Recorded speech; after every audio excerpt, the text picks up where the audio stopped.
कई लोग भैंसों का नाखून जो लेके गांव में वो बनाते थे, ताबीज बना के देते थे। एक गांव की परंपरा है कि भैंस के नाखून से भी राहु शांत होता है। राहु की दशा चल रही हो ना, तो नीला बैगन बुधवार और शनिवार को नहीं खाना चाहिए, क्योंकि नीला चीज एडॉप्ट करोगे तो बढ़ेगा। नीला जींस का पैंट, अब फटा जींस का पैंट जो नया स्टाइल चला है उसे राहु बढ़ता है। मैंने पहले ही बताया था कि धूप अगरबत्ती जलाने से या धुआं कीजिएगा, धुआं करा तो बुद्धि के ऊपर इसका प्रभाव पड़ता है। तो ऐसे आदमी को दीपक जला लेना चाहिए, कपूर जला लेना चाहिए, वो सब तो ठीक है। राहु जब शुभ फल ना दे रहा हो तो यहाँ हनुमान जी विराजमान है, इनकी भी आराधना की जाती है। नहीं, वो अलग चीज है। अच्छा, अब देखिए, मैं बता दूं, हनुमान जी की कृपा देखिए कि राहु जो है ये कुंडली में मंगल की स्थिति, हनुमान जी सबसे ज्यादा प्रभावित होते हैं मंगल ग्रह से, ये तो आपको पता ही है।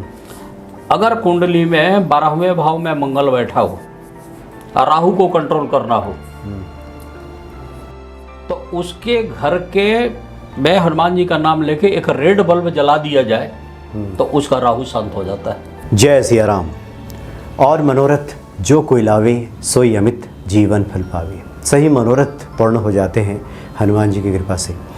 जीवन में जब कठिनाइयाँ सामने आती है तो आमतौर पे लोग राहु केतु शनि का नाम लेते हैं कि इनकी वजह से जीवन में कठिनाइयाँ आ रही हैं, लेकिन किसी भी ग्रह का हम शुभ फल भी प्राप्त कर सकते हैं। हमारी कुंडली में ग्रहों की दशा कितनी भी प्रतिकूल हो, लेकिन हम अपने आचरणों से उसका शुभ फल प्राप्त कर लेते हैं।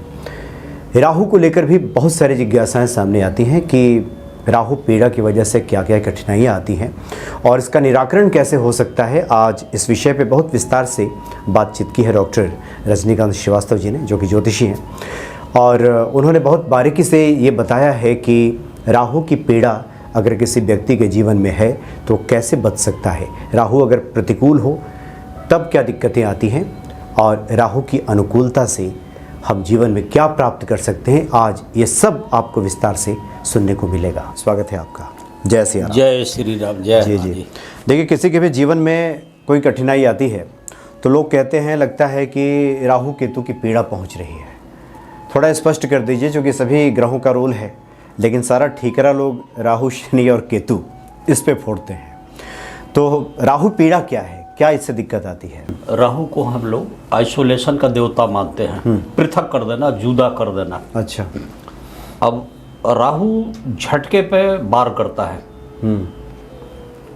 छोटी छोटी बात मैं बताऊंगा, फिर आपके सब्जेक्ट उसका आंसर भी दूंगा। जी जी। अगर राहु काल में ही एक्सीडेंट हो जाए, राहु की दशा चल रही हो, तो अंग भंग का योग ज़्यादा बनता है। राहु ही एक ऐसा ग्रह है कि जब देता है तो छप्पड़ फाड़ के देता है। राहु जब लेता है तो कंगाल बना के धरती फाड़ के भी ले लेता है। और राहु को कहते हैं कि राहु जिसको तारे उसको कौन मारे, और राहु जिसको मारे उसको कौन तारे। एकदम 1 मिनट में आपने देखा होगा कि कई राजा महाराजा, चलिए राजा महाराजा का तब जमाना नहीं है, भारत में डेमोक्रेसी है, बड़े बड़े शासक या राजनेता रातों रात एक ही बार फुटपाथ पर आते हैं, उनकी राजभंग होती है। वो कौन करता है? अच्छा, राहु करता है। बड़े बड़े उच्च अधिकारी ऊंचे पोस्ट पे बड़े वो गुर्राते रहते हैं, जिनकी ठाट बाट शान शौकत कि उनके बड़ा कोई और वो नहीं है। पैसे कमाने पर वो सब कुछ भूल गए हैं, अति पर पैर रख दिए हैं। अब कहा गया है कि अति सर्वत्र बजते हैं। एक ही बार सीबीआई का छापा पड़ा, अचानक धराशायी हो गए, धराशायी हो गए। तो ये जो बांग्लादेशी प्रधानमंत्री भागी छोड़ करके सत्ता, ये सब उनके राहु का ही है, राहु का ही सब राहु का प्रभाव है। राहु एकदम लेटा देता है और छोड़े, तो ये सबसे बड़ी पहचान है राहु का। राहु का बार पहले से तय करके नहीं होता, एकदम झटके पे आता है। अच्छा। हम ज्योतिषाचार्य हैं, कुंडली देखे तो हमने देखा कि राहु की महादशा है, राहु की अंतरदशा है, राहु की प्रत्यंतर है, तो अभी गोचर में राहु है, तो राहु का प्रभाव ये आइडिया लगा लेते हैं या बता देते हैं, उसके उपाय बता दे। नॉर्मली ये देखा देता है कि जिस आदमी के लगन में राहु बैठ गया हो जन्म से, वो दबंग तो होता ही है, करता अपनी ही है।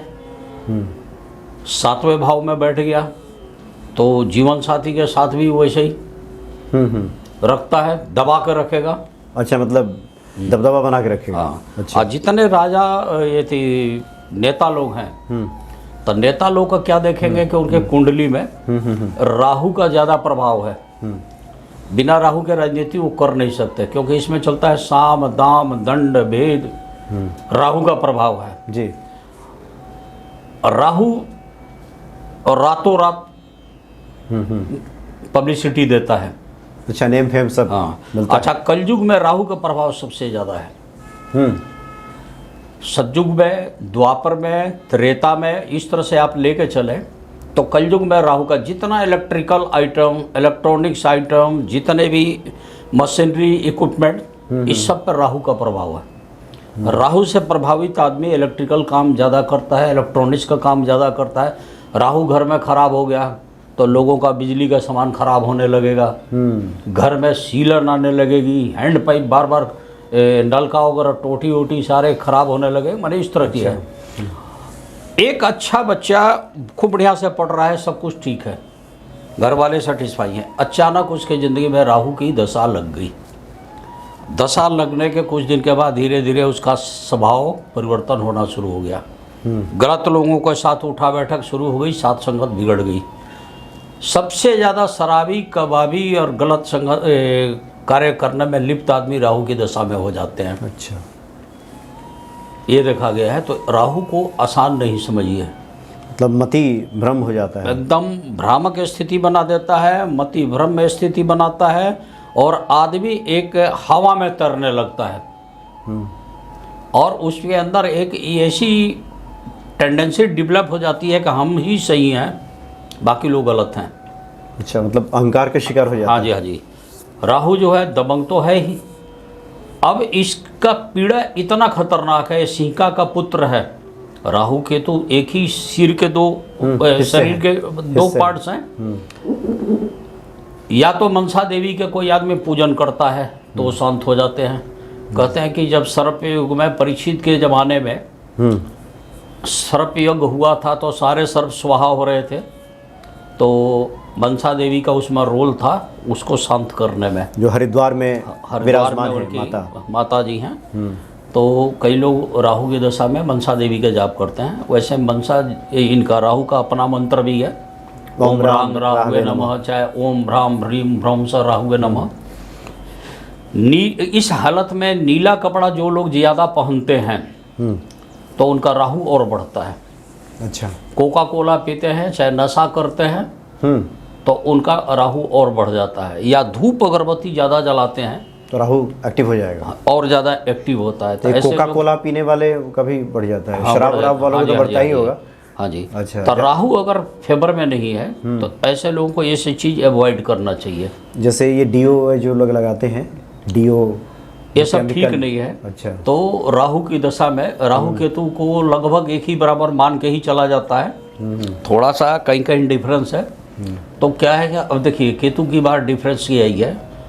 केतु की किसी आदमी के, लेडीज के कुंडली में केतु 7वें भाव में बैठा हो तो हम एस्ट्रोलॉजर एकदम सतर्क हो जाते हैं कि जैसे ही इसकी उम्र 40 से ऊपर लगभग 45 की आएगी, तब 45 से और 53 साल की उम्र के आसपास पति के साथ गड़बड़ है। अच्छा, विच्छेद हो जाएगा। हाँ, मैंने पति सामने से हट जाता है तो ज़्यादा लोग तो मर ही जाते हैं, क्योंकि ये उम्र अच्छा, का मतलब वो अलगाव अब जिस रूप में हो जाए मैक्सिमम हम लोग देखते हैं। अब चाहे दशा किसी की आई हो, ये मैं एक रिसर्च की बात बता रहा हूँ, तो जिस लेडीज के 7वें भाव में केतु बैठा हो तो हम लोग सतर्क हो जाते हैं कि इस उम्र से इस उम्र के बीच में इसके पति के साथ कुछ गड़बड़ है। फिर उसके पति की भी कुंडली चेक करो। तो ये है। राहु को शांत करने के लिए आजकल सबसे ज़्यादा लोग फार्मूला क्या ले रहे हैं कि ये जो होता है कपड़े में डालने वाली नील, हाँ, या उजाला, इसको बुधवार और शनिवार को 2 दिन राहु की ऊर्जाएं काफ़ी एक्टिव होती है इवनिंग आवर में, तो टॉयलेट के कमोड में डाल दी जाती है। तो राहु शांत होते हैं, राहु को वही जगह दी जाती है। नहीं कुछ मिले तो नीला हार्पिक तो डाल ही देते हैं। राहु लॉटरी, सट्टा, शेयर मार्केट, जुआ, इसके काम में राहु अच्छा है तो आदमी विजयी होते जाता है। राहु अगर साथ दे रहा है तो आदमी पॉलिटिशियन बहुत अच्छा रहता है। अच्छा, दबंगता में उसका कोई जोड़ नहीं है। अगर एक खराब हुआ तो चित कर देता है। जिसका राहु खराब हो उसको शेयर मार्केट का हम लोग मना कर देते हैं, जुआ का काम, लॉटरी का, सट्टा का, ये सब मना करते हैं ना कि भाई ये सब चीज़ों में मत रहो। राहु के दशा में सबसे ज़्यादा शराबी कबाबी बन जाते हैं, गलत संगत तो पड़ती ही है। तो ऐसे लोगों को राहु कंट्रोल करने के लिए राहु काल में एक प्राचीन परंपरा आती है कि भैरव जी की उपासना करें। कई लोग भैरव जी को राहु काल में ही दारू चढ़ा दी जाती है। जैसे 4:30 बजे से 6 बजे लगभग दिल्ली के आसपास राहु काल रहती है। अच्छा, संडे के दिन तो लोग उस टाइम में भैरव जी को दारू चढ़ाते हैं। राहु काल में ही राहु की उपासना की जाए, जैसे मंत्र की जाप किया जाए तो ज़्यादा अच्छा। नहीं तो सूर्यास्त के समय आधा घंटा पहले आधा घंटा बाद तक ज़्यादा एक्टिव रहता है राहु, तो उस टाइम में पूजा करना ज़्यादा अच्छा होता है। मन को तुरंत मोड़ देगा राहु में एक बहुत बड़ी खाद है। अच्छा, अब यहाँ पे देखिए, एक आदमी बहुत शराब पीता है और शराब छोड़ानी भी है, तब भी हम लोग को राहु का सहारा लेना पड़ता है। क्यों? कि राहु आइसोलेशन का भी देवता है, आइसोलेट करता है, पृथक करेगा, जुदा करेगा। किसी का ट्रांसफ़र का मामला है, वो बार बार चाह रहा है कि हमारा ट्रांसफ़र नहीं हो रहा है, तब भी हम लोग राहु का सहारा ले लेते हैं। किसी को विदेश जाना है, वो इंडिया से बाहर जा ही नहीं रहा है, उसका टच से मस फाइल नहीं हो रही है, उलझ रहा है, तब भी राहु का सहारा लिया जाता है। मतलब राहु को ठीक किया जाता है ना? हाँ, मैंने उसके फेवर में एक्टिवेट किया जाता है। हाँ जी। अच्छा, राहु को, तो राहु एक ऐसा देवता है, मैंने राक्षस मान लीजिए, देवता। अच्छा, बताएं कि राहु नेक होता है तब लोग विदेश जाते हैं कि बदी रहता है तो जाते हैं? फेवर में जब रहे तो मतलब उसको नेक कहेंगे ना? हाँ जी, नेक कहेंगे। क्योंकि पुराने ज़माने में लोग तो समुद्र पार को जाना ही वो एक तरह से सही नहीं मानते थे। सही नहीं मानते तो थे। उस समय तो राहु को लोग कहते थे कि ये सही फल नहीं दे रहे हैं। लेकिन आज के समय में देखें तो राहु अगर नेक फल दे रहे हैं, शुभ फल दे रहे हैं, तो विदेश यात्रा व्यक्ति की होती है। देखिए, विदेश यात्रा के मामले में हाँ, कई बार आपने देखा होगा कि मूली का दान किया जाता है राहु काल में, ये देखा गया है। चंद्रमा के कारण भी लोग विदेश जाते हैं, या लग्नेश बैठ गया हो, भागेश बैठ गया हो, कर्मेश बैठा हो 12वें भाव में, अच्छा, 12 भाव में, तो उसकी जब दशा आ गई तो आदमी विदेश जाएगा। खैर, बात चर्चा चल रही है राहु का, तो राहु से बचाव आदमी को हमेशा रखना चाहिए। अगर किसी के कुंडली में राहु की दशा आ रही है, चाहे अंतरदशा में आ रही हो, महादशा में आ रही हो, चाहे गोचर में आ रही हो, तो कुछ ना कुछ चेंज है। या तो नौकरी छूट जाएगी, या नौकरी में ट्रांसफर हो जाएगी, या नौकरी में बदलाव होगी, या उसके पद बदलेंगे, चाहे फेवर में आए चाहे फेवर में ना आए। तो ये डिसाइड होती है जन्म कुंडली से। लगन कुंडली का आदमी जब चेक करता है तो चंद्र कुंडली उठा के उसको गोचर को फिट करके देख लेता है कि इनकी स्थिति क्या है। बात है कि राहु से आदमी बचाव जरूर रखना चाहिए। मैंने आपको उपाय बताया, नीला ना पहने, नीला बैगन ना खाए, बुधवार और शनिवार को खास करके टॉयलेट के अंदर नील डाल दे, सिरहाने जौ रख के सोए, गीली जौ या पानी में जौ रख दे।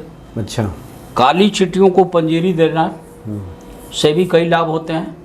कई लोग सतनाजा डालते हैं 7 प्रकार का, इसे भी राहु शांत होता है। तो राहु मार ना पाए, राहु से बचाव रखना है। नहीं तो चाहे आप कितना भी धनाढ्य हो, कितना भी ज्ञानवान हो, कितने भी प्रकांड हो, कितने भी धनी है, राहु की दशा अगर उलट भाव में आई तो ये मान कर चलिए कि आपको कंगाल बना के ही जाएगा आपकी सारी। अच्छा, राहु की दशा में राहु जब शुभ फल ना दे रहा हो तो यहाँ हनुमान जी विराजमान है, इनकी भी आराधना की जाती है? नहीं, वो अलग चीज़ है। अच्छा, अब देखिए, मैं बता दूं, हनुमान जी की कृपा देखिए कि राहु जो है ये कुंडली में मंगल की स्थिति, हनुमान जी सबसे ज़्यादा प्रभावित होते हैं मंगल ग्रह से, ये तो आपको पता ही है। अगर कुंडली में 12वें भाव में मंगल बैठा हो और राहु को कंट्रोल करना हो, तो उसके घर के में हनुमान जी का नाम लेके एक रेड बल्ब जला दिया जाए तो उसका राहु शांत हो जाता है। अच्छा। उसके धर्म स्थान यानी 9वें भाव में किसी आदमी का मंगल बैठा हो जन्म से और राहु खराब जा रहा हो, तो लाल कलावा हनुमान जी का लेके बांध दीजिए हनुमान जी के नाम से, तभी राहु कंट्रोल होना शुरू हो जाता है। किसी आदमी के लगन में राहु बैठा हो और राहु गड़बड़ है, मंगल बैठा हो और राहु इसका गड़बड़ है, तो हम लोग कई बार स्थिति देख के बोलते हैं कि आप काम करो, पीली चावल मीठी बना के बांट दिया करो मंगलवार को। पीले चावल की खीर बना लें। अच्छा, गुड़ डाल करके? हाँ, गुड़ डाल के बना लें। किसी किसी को हम लोग बोलते हैं कि आप मंगलवार को बूंदी का प्रसाद के जगह पे हलवा बांट दें। अच्छा। किसी किसी को कुंडली देख के बोलते हैं कि मंगलवार के दिन आप क्या कीजिए, नीम के पेड़ में जाकर जड़ में पानी डालिए, राहु शांत हो जाएगा। क्योंकि मंगल राहु को कंट्रोल कर देता है, अब मंगल के ऊपर आशीर्वाद हनुमान जी का रहता है। इसलिए गोस्वामी जी ने लिखा भी है, कुमति निवार सुमति के संगी। क्योंकि राहु तो मति भ्रम करता है। हाँ जी, हाँ जी, पहले तो दिमाग ही खराब कर देता है। हाँ जी, हाँ जी, हाँ जी। और ये हनुमान जी जो है ये कुमति हटा देते हैं। वीर विक्रम बजरंगी सुमति लाते हैं। हाँ, सुमति आएगी तो फिर राहु तो। हाँ जी। किसी किसी के हम लोग बोल देते हैं मंगल देख के कि भाई आपके कुंडली में इस जगह पर मंगल है और राहु की दशा है और राहु आपका अनिष्ट कर रहा है, आप पीतल का हिरण अपने घर के पश्चिम दिशा में लगा दीजिए। अच्छा। तो मैं आपको बताया था पीछे भी, मैंने बताया था देश काल पात्र के अनुसार फॉर्मूला चेंज होती ही रहती है। तो इसके कर देने से बहुत ज़्यादा आता है। अब प्लस जो आदमी, अगर किसी आदमी का बुद्धि भ्रष्ट हो रही है, सोच बदल रही है, परिवर्तन है, राहु चढ़ जाए ना तो आदमी रोज प्लानिंग बदलता है। आज आपके साथ कुछ और प्लानिंग बनेगा, कल और प्लानिंग बनाएगा, परसों कहीं और प्लानिंग बनाएगा, एग्जीक्यूट नहीं करेगा, वो सिर्फ योजनाएं बनाएगा। हाँ, तो ऐसे आदमी को हनुमान जी के शरण में चले जाना चाहिए। जो आपने बहुत बड़ी बात बोली है कि कुमति निवार सुमति के संगी, तो ये शब्द जो है बार बार दोहराने से भी राहु शांत हो जाए। राहु शांत होते हैं हनुमान जी के सामने। हनुमान जी में तो एक खासियत है। अच्छा, फिर इनके विषय में तो ये भी है, कौन से काज कठिन जग माही, इनके लिए तो कोई काम कठिन है ही नहीं, तो इनके शरण में भी जाना चाहिए। लेकिन जो प्राइमरी उपाय है वो अवश्य करना चाहिए। नहीं, आपने बहुत महत्वपूर्ण जानकारी दी है और आपने चर्चा की कि मति भ्रम हो जाता है। सबसे पहले तो मति भ्रम हो, बुद्धि भ्रष्ट हो जाएगा तो फिर तो सब काम आपका जितना कार्य होगा वो सब तो सही बैठेगा नहीं, सब गलत ही कार्य होगा। तो सुमति जब दे देंगे तो राहु शांत हो। ऐसा था कि जब हम लोग स्टूडेंट थे तो घर में भी हंसी मजाक तो होती थी, तो कुंदरू की सब्जी खाते थे। हाँ, वो खाते लोग कुंदरू की, और अधिकांश लोग बड़े बुजुर्ग मना करते थे, बोलते थे इससे दिमाग खराब, मतलब इससे क्या होता है कि बुद्धि भ्रष्ट होती है। हाँ। हालांकि ऐसा कोई मेडिकल साइंटिफिक कॉज नहीं है। लोग एक गांव में था तो बोले कि राहु भाई कैसे बुद्धि भ्रष्ट कर देगा, तो राहु चढ़ जाएगा। हमने कहा भाई राहु का कलर ब्लू है, ये तो ग्रीन है, तो कुंडली मत खाओ। हालांकि पसंदीदा चीज है। मेरे दादाजी कुंदरी स्वयं खाते थे, हम लोग को मना करते बच्चे नहीं खाएंगे, और हम देखते थे कि उनका दिमाग तो सबसे तेज था। तो ये भी होता है, ऐसा ही था। तो कुंदरी को लेकर के है अभी भी बाजार में। जब कुंदरी बिक रहा होता है तो मुझे वो बात याद आ जाती है, तो अभी तक नहीं खाते कि अब उन्होंने बताया है कि ये खाने से बुद्धि भ्रष्ट हो जाती है, तो छोड़ दिया। लेकिन इसका कोई साइंटिफिक नहीं है। साइंटिफिक नहीं है। खैर, ये तो राहु की बात चल रही थी, तो लोग इसका देखिए खाने की परहेज में जहाँ तक मैं समझता हूँ कि राहु की दशा चल रही हो ना, तो नीला बैगन बुधवार और शनिवार को नहीं खाना चाहिए, क्योंकि नीला चीज एडॉप्ट करोगे तो बढ़ेगा। नीला जींस का पैंट, अब फटा जींस का पैंट जो नया स्टाइल चला है उसे राहु बढ़ता है। मैंने पहले ही बताया था कि धूप अगरबत्ती जलाने से धुआं कीजिएगा, धुआं तो बुद्धि के ऊपर इसका प्रभाव पड़ता है। तो ऐसे आदमी को दीपक जला लेना चाहिए, कपूर जला लेना चाहिए, वो सब तो ठीक है। अगरबत्ती वगैरह सब ज़्यादा हाँ मैंने धुआं मतलब नहीं करना मैंने इस टाइप का चीज़ नहीं है। वो कोका कोला वगैरह शराब लीकर इस तरह की चीज़ का वो परहेज करे। और राहु के दान करने से शांति आती है। कई लोग भैंसों का नाखून जो लेके गांव में वो बनाते थे, ताबीज बना के तो देते थे। एक गांव की परंपरा है कि भैंस के नाखून से भी राहु शांत होता है। खैर अपना अपना वो है, ये चीज़ें हैं। और बताइए राहु के नहीं, आपने तो बहुत विस्तार से आज बातें बता दी। आने भी जिज्ञासाएं जब सामने आएगी तो उसमें हम बात करेंगे। तो जिन लोगों के जीवन में इस तरह के लक्षण दिखाई दे रहे हों तो इन सब उपायों को कीजिए। निश्चित तौर पे पवन पुत्र हनुमान जी कृपा होगी और जीवन मंगलमय बनेगा। बहुत बहुत धन्यवाद। जय श्री राम। जय हनुमान जी।